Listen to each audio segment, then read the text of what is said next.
अच्छा हमर ती जहर खा के, बस हमर दिल के सुकून दई दे। रनिया एगो खून कई दे, अब नहीं हाथे हमर खून कई दे। रनिया एगो खून कई दे, अब नहीं हाथे हमर खून कई दे। डीजे अमित तिवारी अपहर।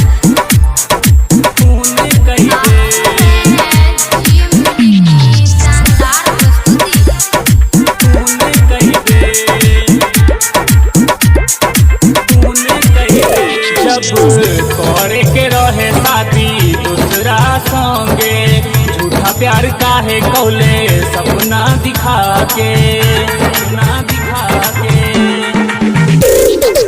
तोरे चक्कर में बदनाम भिरियोगे, गाँव मोहल्ला सब बेच लियोगे, मार दे कर जवाब पे छुरी तू के।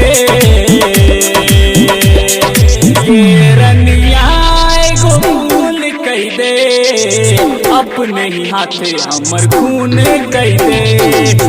रनिया एगो खून कई दे, अपने ही हाथे हमर खून कई दे। डीजे अमित तिवारी अपहर।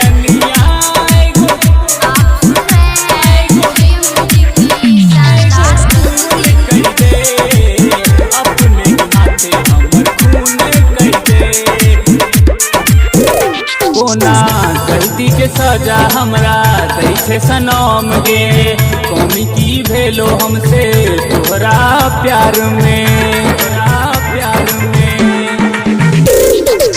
याद में तोहरा हम पागल हो जबऊ, घुट घुट के जिए से अच्छा मर जबऊ। इतने अरमान हमर पूरा कई दे।